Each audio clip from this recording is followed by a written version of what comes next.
Coming up on Roland Martin Unfiltered for Monday, September 23rd, 2019, Roland Martin is off today, and I'm Dr. Avis Jones-DeWeaver. The Department of Homeland Security has finally recognized white supremacy as a terrorist threat. The trial for Amber Guyger, accused of killing Botham Jean, started today. Pittsburgh police are investigating the attack on 2 black women by the owners of a gas station.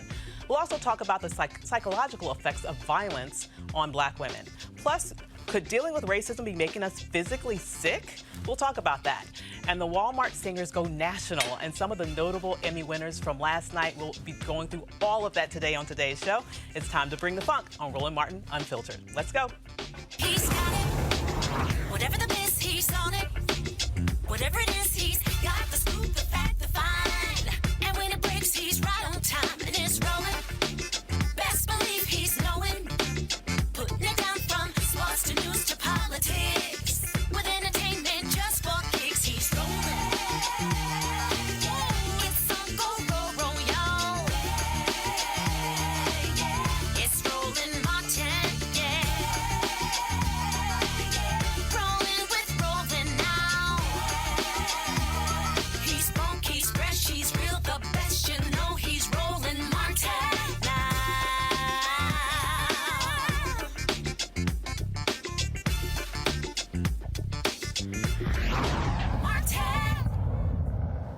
Acting Department of Homeland Secretary Kevin McCleenan announced on Friday that for the first time they are focused on addressing the threat of white nationalism coming from within the borders of the United States. This is good news for national security and extremist experts who for years and with increasing urgency have sounded the alarm about the threat of white nationalist terror. Last week, the House Oversight Joint Subcommittee held a hearing on confronting white supremacy. The panel included, of all people, conservative pundit Candace Owens, who said it's not an issue. But here are a few comments from some of the more credible panelists. Ms. Mulligan, what concerns do you have about white supremacist extremism in the ranks of law enforcement and intelligence communities? And I will add that I come from a law enforcement family, so nothing against law enforcement. So it's clear that that the threat of violent white supremacy is not limited to those who are outside of our law enforcement and national security communities. You mentioned, law enforcement and police departments. I think another place where we see signs of radicalization that are troubling is actually in our active duty and returning members of the military. And I think one of the things that makes it quite difficult to address is that those are the people who are supposed to be keeping us safe. And we should have absolutely no tolerance for those types of ideologies in law enforcement, in the intelligence community, in any part of the federal government, to include the military. And I do believe that most of those types of employment situations have rules and regulations that prohibit it. The question is whether they're being adequately enforced, and I think that more should be done in that arena. We look at existing counterterrorism strategies and have to wonder whether they take into account the rise of white supremacy. As we see white supremacy further penetrating the American consciousness of some in our country. I guess it is really Dr. Geltzer who I should direct this question to. How does the fact that white supremacy is so much more mainstream, if I can use that word, I don't want the American public to think we think that they have bought into this, but I'll use that, more mainstream, at least than Islamic jihadism. How does that change the way we think about it in national security terms?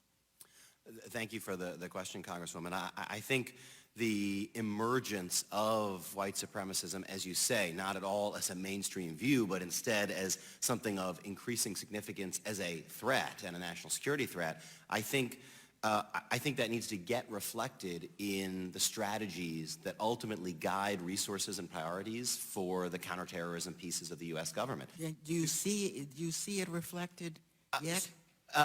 Probably insufficiently, but my hope is that we're moving and that we will accelerate moving in a better direction. So going back to last year's National Strategy for Counterterrorism, there was at least explicit reference to it. And I give the administration strategy credit for including that acknowledgement. Last year's what, I'm sorry? Last year's National Strategy for Counterterrorism. Yes. Now today, as I believe the chairman mentioned earlier, today the Department of Homeland Security is anticipated to release its own strategy implementing, showing how that department in particular will implement that broader whole of government strategy. And my understanding is that the Department of Homeland Security will be explicit about this nature of the threat. And I think that's an important step forward to do so, because 9/11 drove home, it was obvious after 9/11, the importance of acting against jihadism. Here, we need something that drives that home, not just to the American people, but also to the parts of government that answer to those strategy documents. Well, it's certainly about time that we start to consider white supremacy as the terroristic entity that it is. And to join me on the panel today to talk about this is Erica Savage-Wilson, host of Savage Politics podcast, Derek Holley, president of Reaching America, and Joanna LeBlanc, of a national security and foreign affairs legal analyst. I'm ready for this discussion, but it took so long to get here. I mean, what are your thoughts about this hearing that they've had and that they're starting to have? Do you think this is enough, and where do we need to go from here? Oh, absolutely not. And I think centuries, and I do mean centuries, of lynchings, of torture, the killings of black bodies and indigenous bodies definitely can prove that. You know, listen, white nationalism has always been a terroristic threat to these United States of America. Absolutely. Especially to black communities. And so kind of the slow dragging that we're doing around strategies and things of this nature, we're at a place right now where the executive branch of government has completely submitted and laid out a plan around white supremacy. And so black bodies, brown bodies, we're at an even more heightened sense of awareness. And so to be very honest with you, this is a conversation that's almost kind of like a late entry.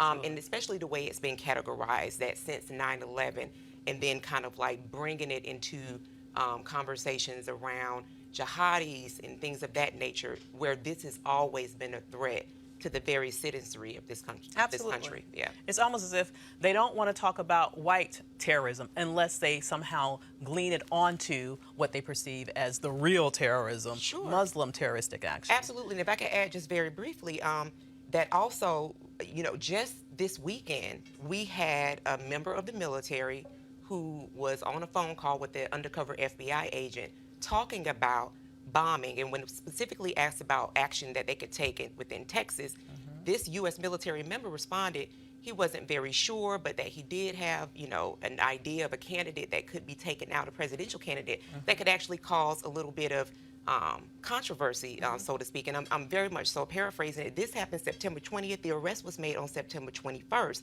So we're talking about things that are active. They might not be above the fold, but we are talking about people who are aligning themselves with far-right movements and using the military and other departments as a vehicle to make those things happen. Absolutely. So, Joanna, when you look at what we've done as a nation in terms of being very specific and very aggressive when it comes to rooting out terroristic activity that we believe comes from outside of the United States, you know, what do you think? Why do you think we fall so short when it comes at looking at what's happening and what's really been birthed and grown and comes into fruition right on these shores? Sure. I like to give this conversation a little bit of context. So from 2002, I believe, up into 2017, the United States government spent roughly $2.8 trillion in counterterrorism efforts, in particular the Iraq War, and ensuring organizations like Al-Shabaab and Hamas don't have access to our shores and can't commit any crimes over here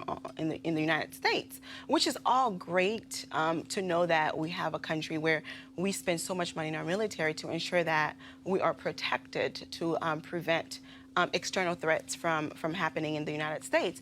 But however, there is this white nationalism, which is a threat to American democracy. We look at what happened in Charlottesville, where people died, and I always say this: one die is one too many. Right. But a homegrown terrorism issue.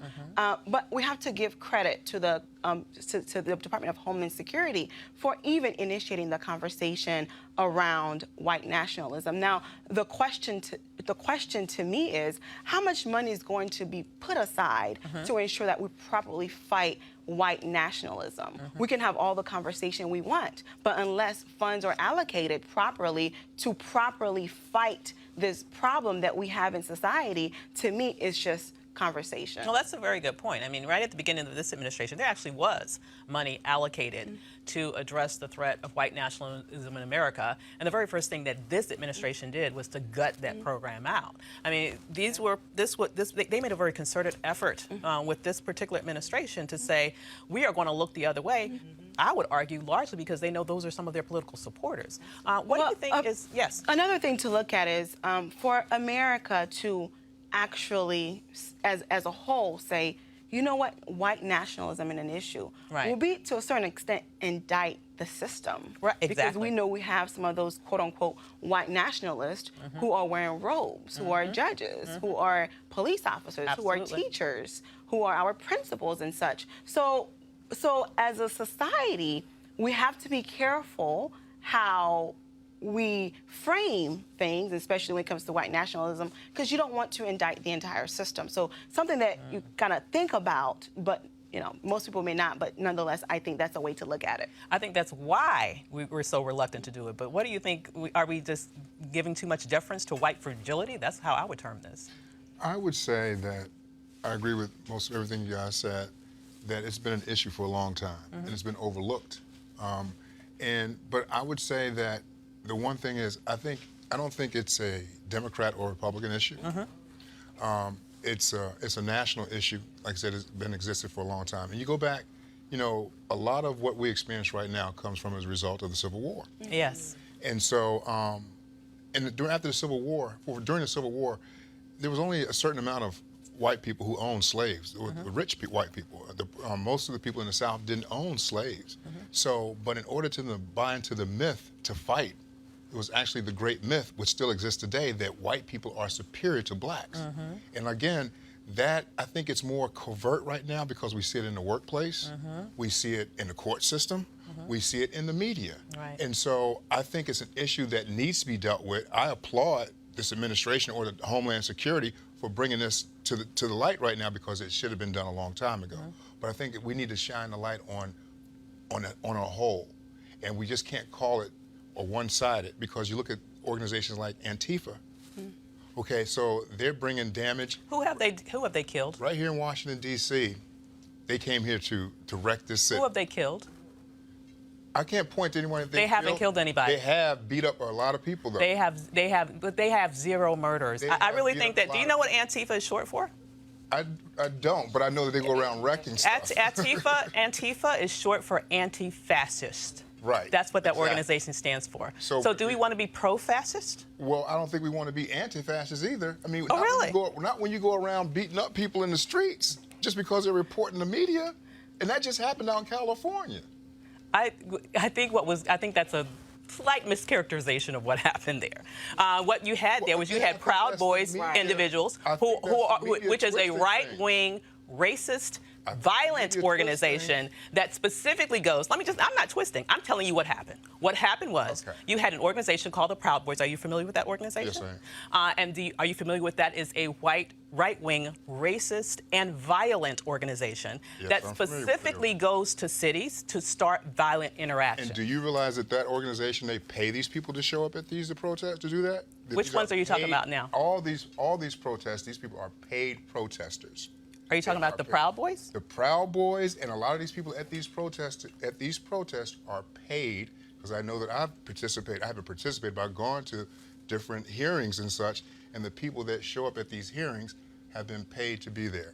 I've even written op-eds about this. There's an organization out in California that you go to their website right now, and they will tell you that they run ads on Craigslist to get people to come out and protest. They've even taken this model over to Europe to do the same thing, to pay people to protest. They also pay people to fill Trump rallies. Absolutely. I mean, let's just say that this is a common thing on the right, but Go ahead. No, Yes. I mean, like, this is not, that's a playbook that's used by all. And to get Agreed. back to the Antifa piece, I think that's kind of a lot of one of those talking points, so to speak, that gets thrown into conversations to really thwart the larger narrative. The larger narrative being that to be a black body is to always be in a state of being policed. Yes. And that with that comes other pieces that really do impact our community. And so for a department that's less than 20 years old that was born out of, you know, us giving up some certain level of rights in order for this department to be founded and to produce this level of report, you say that that's applaudable, that's good, but this is a conversation that has much larger implications to what absolutely is the bread and the heartbeat of our country. And so in that, I'm just saying that we have to be very, very mindful, because this is being broadcast to other minds and ears, that at the heart of this is right-wing white supremacy and nationalism. I don't agree and with that that has part. a huge impact on when we're talking about how Trump has to date now installed 152 judges, 99 of those in the district courts, and you're talking about 40 plus that are in the appeals court. That has an impact on those very same groups of people. So to keep a group that doesn't cause the level of violence, that doesn't cause people to be shot, killed, and continuing to abuse a community, let's put it in the right context. That is at the hand of people who have submitted to a right-wing manifesto. So Joanna, I'm going to bring Joanna into this, because exactly when we think about, for example, the murderer in El Paso, and the manifesto that he wrote, which sounded like talking points from any Trump speech that I can imagine. But he was a Democrat, though, Doc. But we're talking about, we're not throwing parties into this. We're talking about a system that is seeking supreme reign, period. That's why I said that doesn't have a party affiliation. I said that at the beginning. And it doesn't have a religious affiliation either. I said that at the beginning. It has nothing to do with a party. But you brought a group into this conversation. So y'all brought the group into it. No. You said Antifa first. None of us brought out Antifa, that piece. What I'm saying is redirecting the conversation and the basis of this report, which is long overdue, to those people who are actively behind and pushing this, which are right-winged organization folks that have submitted to people that have submitted to white supremace, and they are at all levels and branches of government. That is why they talk about. And there's a reason why it didn't say right wing. Absolutely. Let's just get real about it. This is, absolutely. And let's also acknowledge that there is a false equivalency. Let's just be very real. There's a false equivalency to say that Antifa is equal to the Proud Boys, is equal to the Klan, is equal to these white supremacist organizations that have murdered people in this country for centuries. And I agree. Obviously, if you have white supremacist organizations that go back decades and decades and decades, it's beyond any political party. But as we see where we are today, in terms of the sort of white supremacist ilk, and where they typically stand in terms of who they support politically, it is no accident that you have Proud Boys organizing trips to Trump rallies. I don't see them lining up to vote for people, for Democrats. So, I mean, Joanna, what do you think about, where we stand with this particular sort of equivalence between Antifa, who has murdered 0 people? Let's just put that out there. I mean, it's really insulting. It's really... Oh, really? Really? Okay, that we know of. But how many do we know of that white supremacists have murdered? How many do we know of? That's right. It probably is more than we can count. I don't know. So that's like an excuse to say that because if we know of hundreds of people throughout the history of this nation, if not thousands, thousands of people. What I can tell you every day that you are ignoring is the fact that white supremacists throughout the founding of this nation has murdered thousands upon thousands upon thousands of black and Indian people and others as well. And we just saw what happened. And we just saw what happened. But we have not seen the equivalent. And this is what happens all the time. When people want to make excuses for white violence, when people want to make excuses for white violence by trying to put trying to sort of lay blame with another organization that they see as counter to that is seeking to defend people who are under assault. That is the entire point of that organization. Okay, Doc. Yes. I don't think we can necessarily compare the two. I don't even know how Antifa got caught up in this conversation. Because it's a false equivalency. That's what it is. Because it's just you can't connect the nexus, just can't, not in this context at least. But you said something earlier that we should not applaud the administration for doing this, and I will respectfully disagree, and this is the reason why. This is an administration that has been plagued with the narrative of being racist, of being anti-immigrant, anti-blackness, anti-minorities, right? Anti those of groups that are considered to be disadvantaged, quote unquote, right? The Secretary of Homeland Security is appointed by the President of the United States, as we know. So for the Secretary to have taken this position, I think it has to be the same sort of belief with the President of the United States. The Secretary would not have announced that white nationalism is an issue without the support of his boss. Now, some could argue that. Let's see how long it is before he's fired. Some could argue. Let's see how long he keeps that job. I will start the clock right now.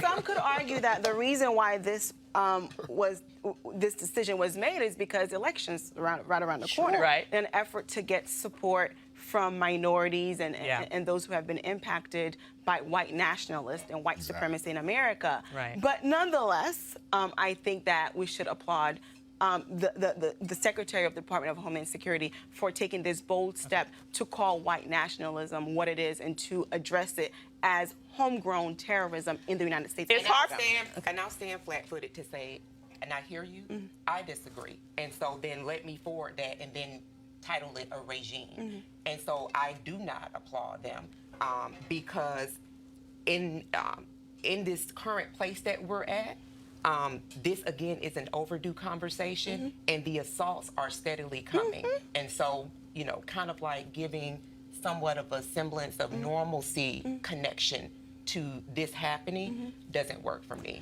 So. Well, I will just say that when you bring in Candace Owens to say, essentially in blackface, that white supremacy does not exist, I have a hard time believing that there is any sincerity around really wanting to root out white nationalism in this nation.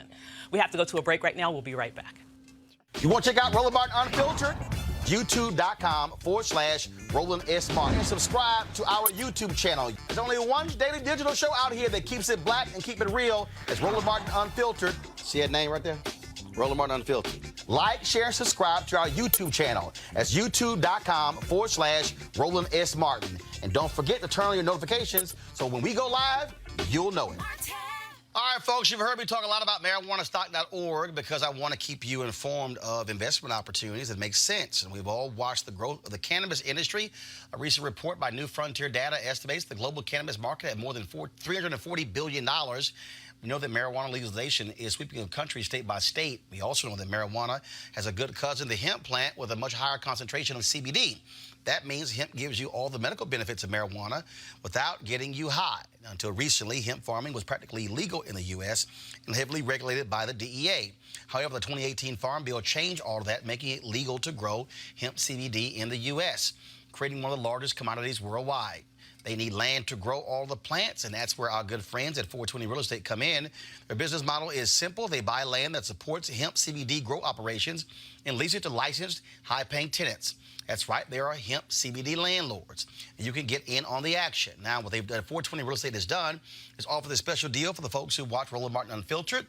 Originally, the minimum investment level was $500. Now you can invest in this crowdfunding campaign for as little as $200 up to $10,000. Again, this is a $340 billion industry that is still growing. You can participate with as little as $200. To invest, go to marijuanastock.org. That's marijuanastock.org. Get in the game and get in the game now. Testimony began today in the murder of the trial of Amber Guyger, who shot and killed Botham Jean last year in his apartment. Guyger was an off-duty Dallas police officer still in uniform when she killed John. She told police that she mistook John's apartment for her own that night and thought he was a burglar. Here is some of today's opening statements. Just like she fails to recognize that she's parked on the 4th floor. She then enters, well, she goes past a skyway that is also open right to her left and right, where she could look if she chose to, either side, and see, this isn't right. She either doesn't do that or it doesn't register either. She has a key fob that will allow her access to anywhere in the apartment complex. She uses that to walk into the 4th floor hallway. She has to go down 2 very long hallways now in order to get to what she thinks is her apartment. But in fact, she's walking towards Bo. It's a long walk. For someone as young and fit as her, maybe a minute or 2. But a minute or 2 is actually a long time for you to keep on missing repeatedly obvious signs that something is not right. She walks past 16 different apartments and fails to register the number 4 on any single one of them. Next to the door at this apartment complex, there's a lighted sign. And on the lighted sign is the apartment number. It's a little bit different than most apartments. Everyone that I've lived in growing up, they always have the numbers on the door. But she lived there for 2 months. She knew where the apartment numbers were located. And she walked past 16 of those without recognizing. Well, maybe the explanation for that is she doesn't look straight ahead when she's walking. Maybe she looks down, all right? There are floor mat differences. Not major, but enough that you would notice that something isn't right. She then goes down the rest of the hallway because then she turns left. And she's walking up on Bo's apartment, 1478. And this is the one I really want y'all to hear. Amber Guyger has no floor mat in front of her door. Amber Guyger has nothing but the concrete floor. Gray, concrete floor that looks like the rest of the floor. Botham Jean wanted his apartment to be very noticeable. And he took steps to make sure that happened. In front of Botham's apartment is this extremely obvious bright red floor mat. Right in front of his door. I want to reiterate. Amber Guyger had no floor mat. She walked right up and stepped on top of this as she entered and placed her key fob into the deadbolt lock of Botham Jean's home. To say that she was aware there was a red doormat and knowingly ignored it because she wanted to go into 1478 and shoot this man is preposterous. Amber Guyger was an autopilot. She got to the door and she put her key fob in, and in one motion the door is opening. And it doesn't make sense because normally you have to turn the handle. And she's trying to process this as she's stepping into her apartment.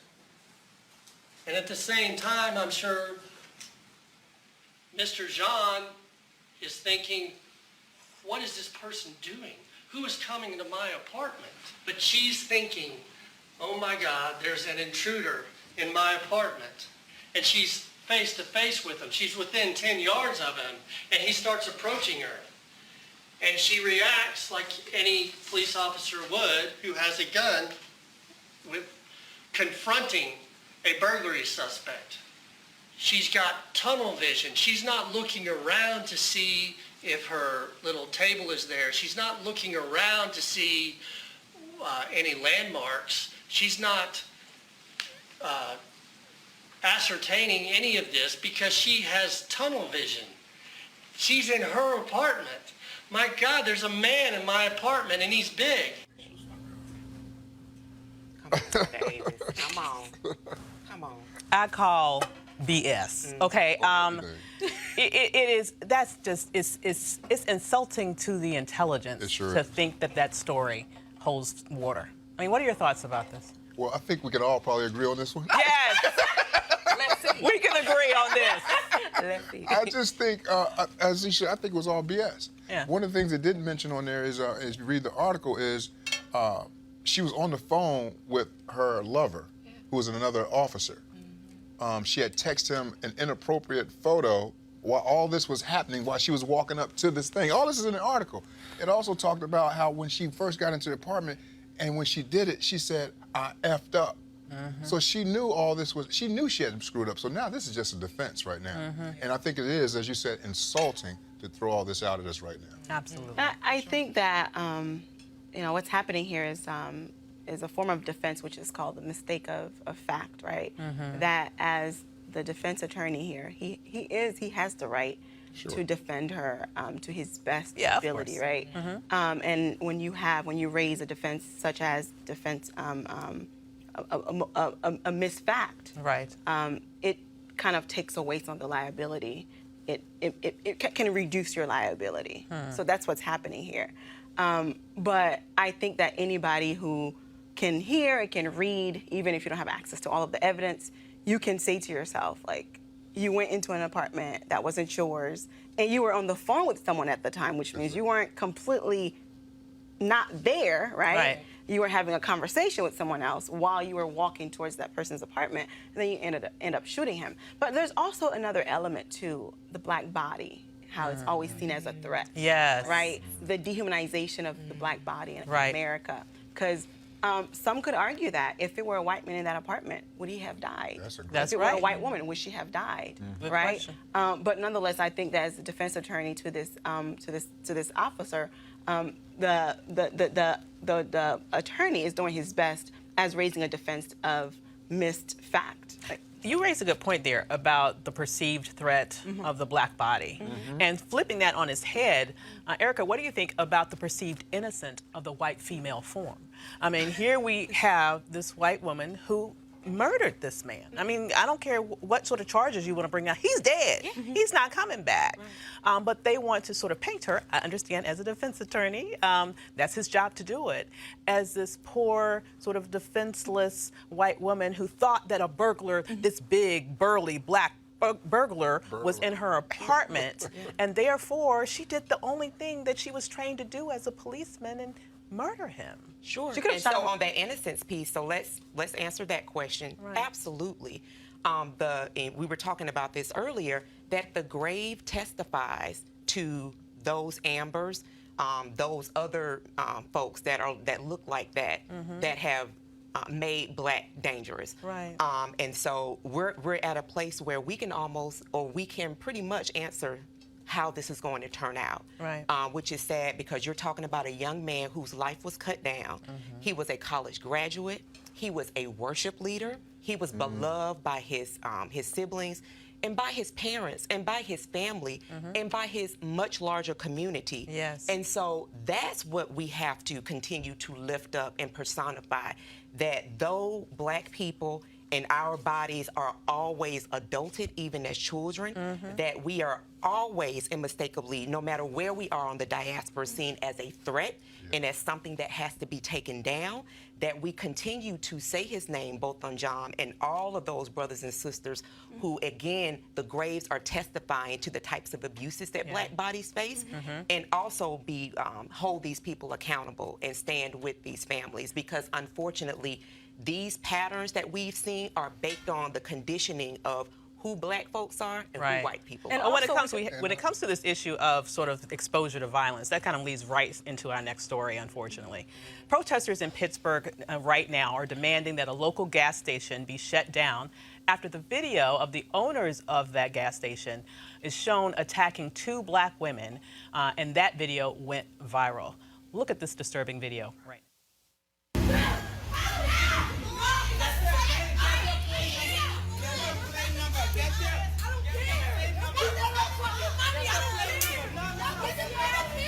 You can get my plate number.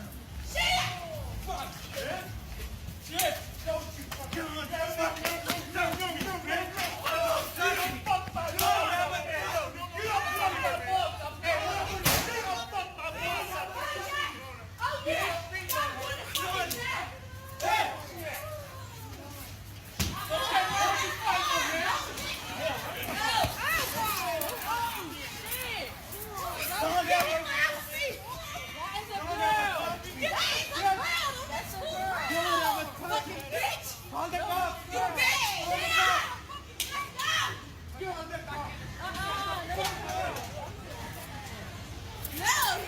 Wait, she in there wrecking shit down.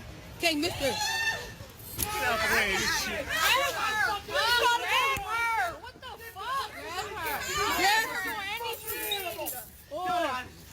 Get out here. Get out here. Get out here. Macy. Macy, shake it, shake it up, shake it up. Shake it, and mace the shit out of his ass. Shake him. It's cool. I got the whole thing on camera. Y'all going down. Y'all going down. I got this shit on camera. I got y'all. Y'all cool. Y'all cool. Y'all going down.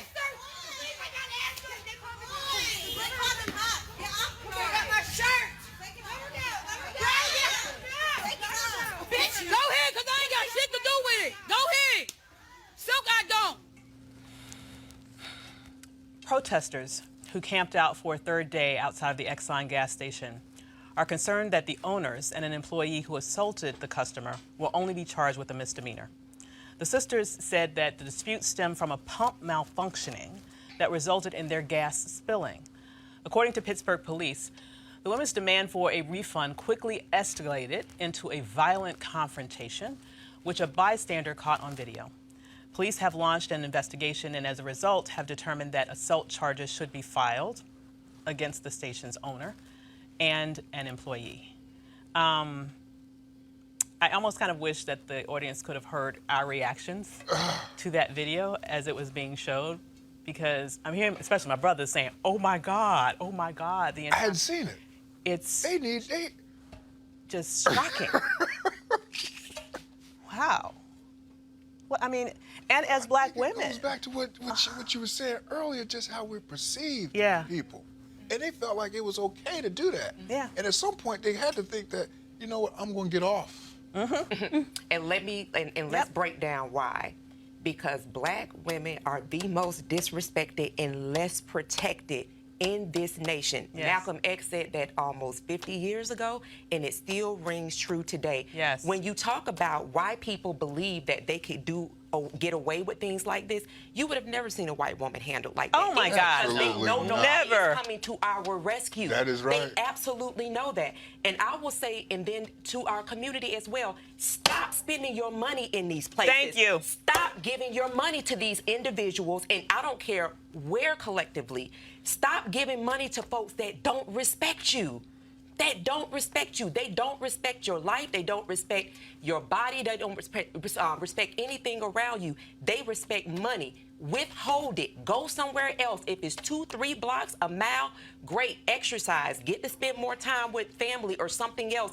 But stop giving your money to folks that don't respect you. Absolutely. Because Shakesia Clemens, who 2 years ago in Alabama was taken down by 2 law enforcement officers because she dared to ask for to-go cutlery out of a Waffle House, and folks are still giving them money to a Waffle House. Yes. Stop doing it. Absolutely.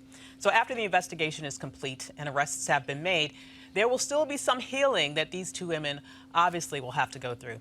Joining me now to talk about that is licensed therapist and author C. Anderson. Thanks for joining us, C. Thank you for having me.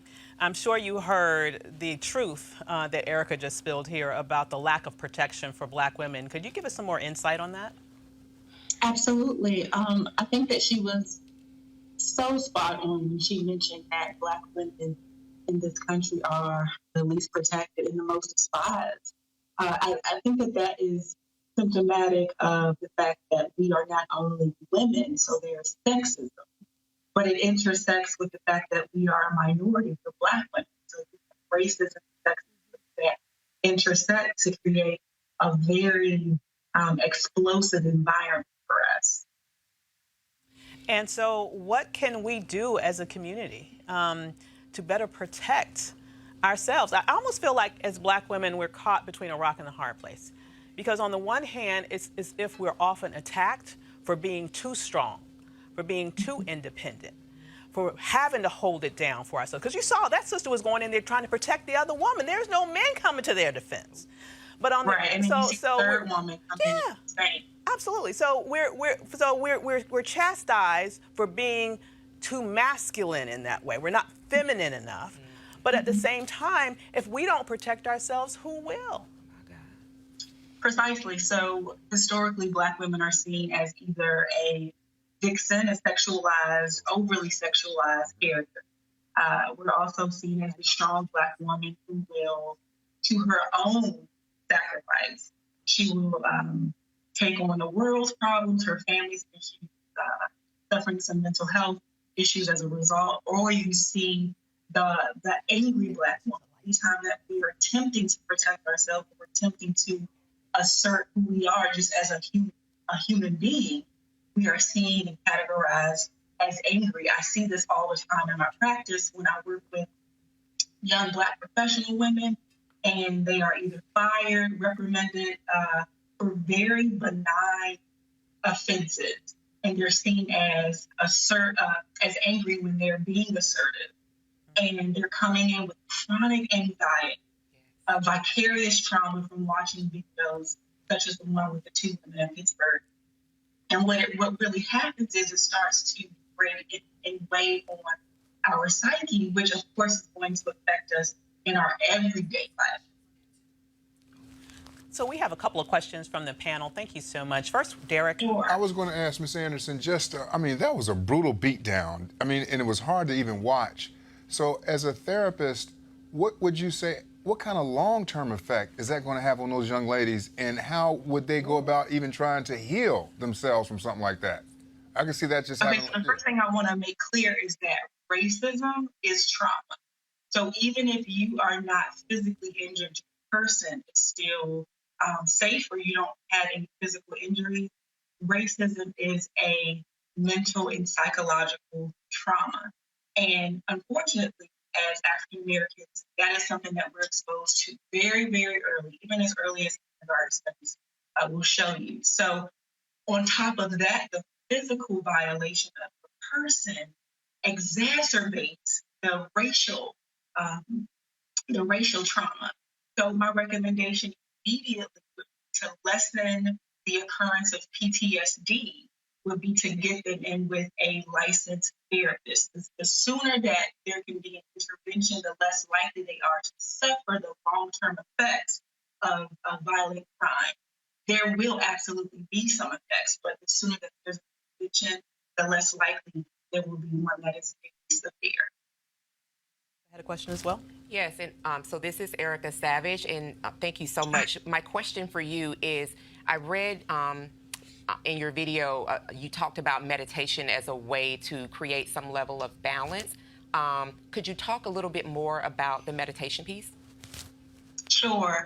What I've found is that we as African American women aren't taught to care for our whole selves. We are taught that you grind, you get it the best way that you can, like you don't stop, right? And so our psyche, our spiritual selves are going to suffer. So even if you're not religious or spiritual, or you don't have a God that you worship, just being still, just being able to connect with the present moment is so powerful.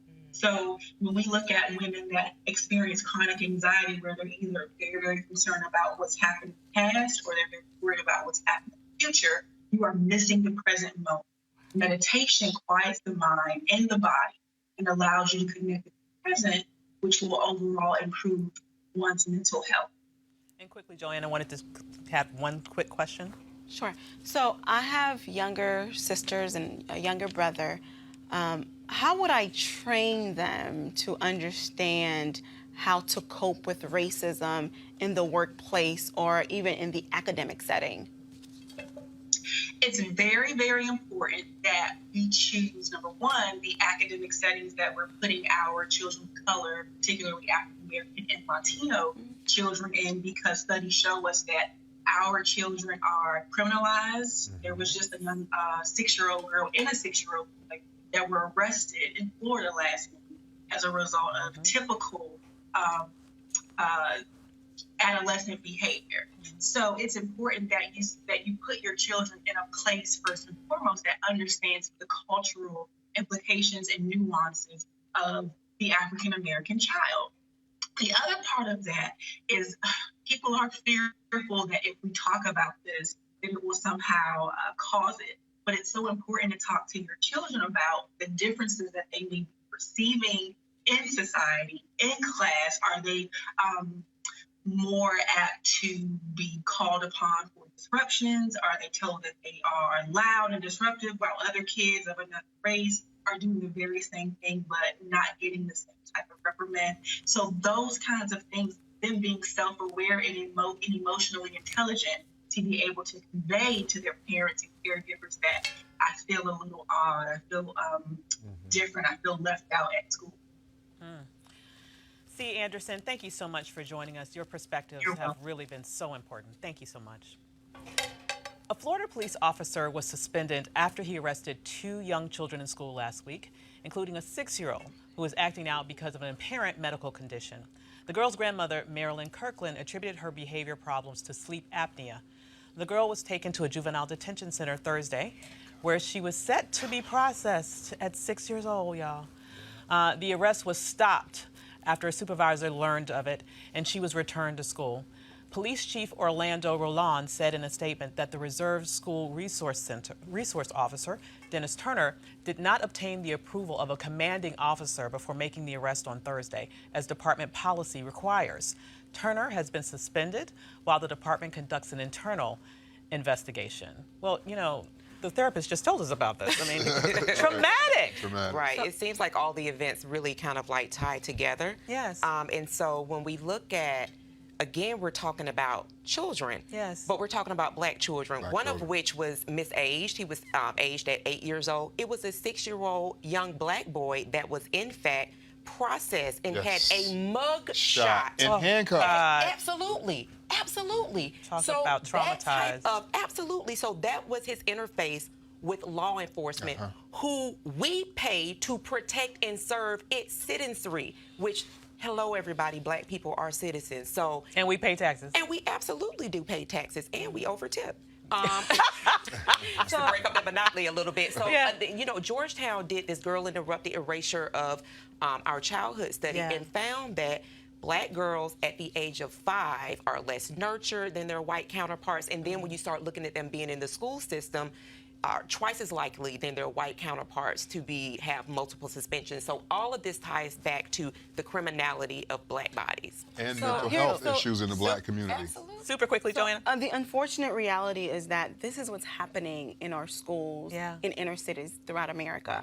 I mean, I'll share something very quick with you guys. When I was in law school, I worked as a teacher at a school in rural areas, in a rural area rather. One of the reasons I quit was because I saw kids getting put in handcuffs for merely raising their voice, for merely fighting. Kids fight. Yeah. Because what I saw was when I was in the affluent neighborhoods, when the kids will fight, they'll call mommy and daddy to pick them up. Yep. But in the school setting which I was placed at, those kids were arrested and sent to juvie. So what happens to those children is they become desensitized to the notion of being arrested. You would see the kids, right? They would argue and make noise in the hallway, and then they'll walk towards the officer with their hands like this, arrest me. Wow. And that is very troubling to know that you have kids. First, before they even graduate from high school, they have a record. Yes. Right? And we know as a person of color, even when you're educated, it's extremely challenging to find employment, right? And to get paid the money that you deserve, the salary that you deserve. Now let's look at, you have a record when you go into college. How are you supposed to traverse and maneuver life with that kind of record? And second, those kids become desensitized to the notion of being arrested. And I know as someone from the Republic of Haiti, one of the most embarrassing things that could happen to you is being placed in handcuffs. So those kids, I saw that I was a part of the system where I was their teacher, the kids would get in trouble, and they'll get handcuffed and sent down to juvie. So I ultimately quit because I could not live with myself knowing that I was part of a system that was setting those kids up for failure. The kids did not understand what was happening. They didn't understand what would happen in the future. Because they could only think in the moment. Obviously, they're children. But for me, I understood what that meant for them to have a record before they even graduate from high school. So what is happening with this 8-year-old and 6-year-old is not an isolated incident. This is happening all across our country. Before our kids even graduate from high school, they have records, long records. Absolutely. I would say that it's some of the similarities that exist in urban areas are the same in rural communities. Absolutely, too. A lot of the same things. So that was, racism, unfortunately, is everywhere, all right? And this is an example of institutionalized racism, plain and simple. Almost every black person in America, oh, I'm sorry, we have a break. I don't want to skip that. We'll be right back. You want to support Roland Martin Unfiltered? Be sure to join our Bring the Funk fan club. Every dollar that you give to us supports our daily digital show. There's only one daily digital show out here that keeps it black and keep it real as Roland Martin Unfiltered. Support the Roland Martin Unfiltered daily digital show by going to RolandMartinUnfiltered.com. Our goal is to get 20,000 of our fans contributing $50 each for the whole year. You can make this possible. RolandMartinUnfiltered.com.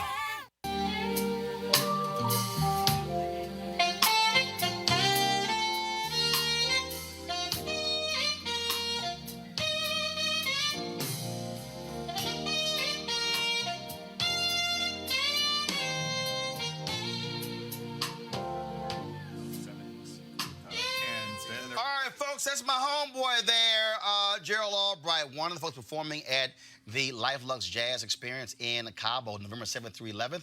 I'm going to be there as well. Weekend-long event held at the Omnia Day Club in Los Cabos, nestled on the Sea of Cortez in Los Cabos, Mexico. Folks, it's going to be an amazing time over those 4 days. We're going to have lots of great food and drink and golf and spa, health and wellness, you name it. The second annual Luxe Jazz Experience. Of course, some great people, entertainers are going to be there. Comedian Mark Curry, Gerald Albright, Alex Bugnon, Raul Madan, Incognito, Pieces of a Dream, Kirk Whalum, Average White Band, Donnie McClurkin, Shalea, Roy Ayers, Tom Brown, Ronnie Laws, and Ernest Quarles. I'll be broadcasting Roland Martin Unfiltered for that Thursday and Friday there as well. And so we want you to be in the house. It's going to be a great time. Go to LifeLuxeJazz.com, LifeLuxeJazz.com for more information. Packages are going fast. You also want to book it soon so your airline tickets are not crazy high. So go to LifeLuxeJazz.com. Got some good news for you. The Walmart singers Cassandra Nelson and Donnell Cross are moving on up, as they say. This afternoon, they appeared on the Strahan, Sarah, and Kiki show to tell their story. They got a very nice surprise while they were there. Check it out. Common, the artist shared the video. Did y'all see that? Yes. Well, you know, Common definitely knows who you are now, and he had something else he wanted to say to y'all. Take a look. Cassandra, Donnie, it just touched my heart, man. And when I saw that video, it was like my soul was rattling, tears came to my eyes, and I wanted to share it with the world. I wanted other people to feel that joy, the joy I felt when y'all was singing. If this were, well, I can't sing. Anyway, I want to invite you both to my show at the Apollo, October 8th. Congratulations, I'm so proud of y'all.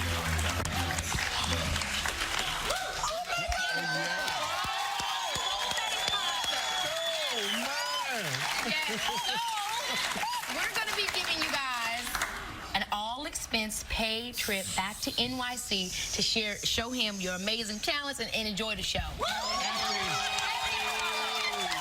At the legendary Apollo. Yes. And, you know, and I learned about this from, you know, Common put it out there. My buddy Roland Martin sent it to me and said, you have to get them on your show. And so I'm so happy you're here because I saw this video. It was mind-blowing to me. Wow. There's so much talent. And you sent it off right away because he started emailing all of us going, if you haven't seen this, you have to watch it right now. He was so inspired. So, Roland, I know that was no accident that your boy gave you a shout-out, and this just happens to be the clip that you get. Hey, go ahead, man, do your thing. All right, Roland, I see you, bro. I see you. Do your thing. Oh, my God. So we'll keep following this story because it is a wonderful story, and I'm sure they'll have a lot more to come in the future, right? So in case you missed the Emmy Awards last night, there were 2 wins that we're very happy about.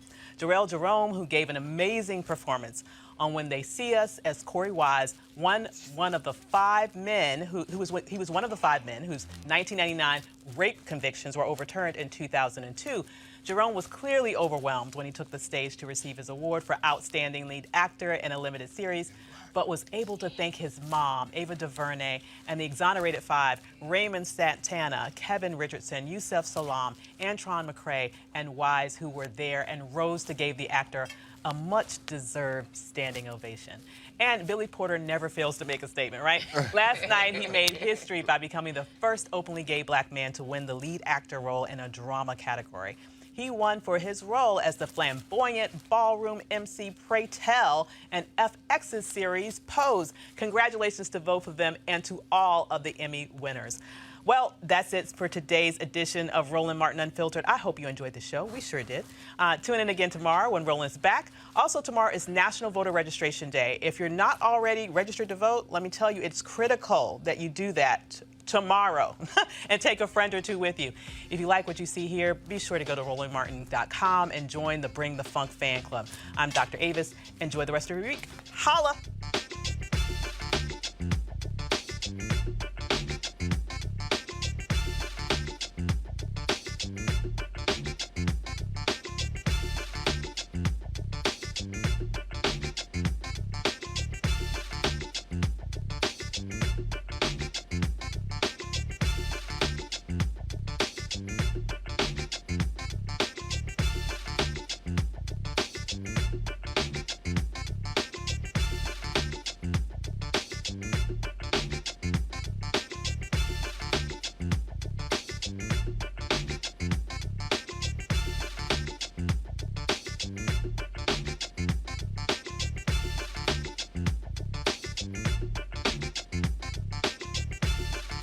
You want to support Roland Martin Unfiltered? Be sure to join our Bring the Funk fan club. Every dollar that you give to us supports our daily digital show. There's only one daily digital show out here that keeps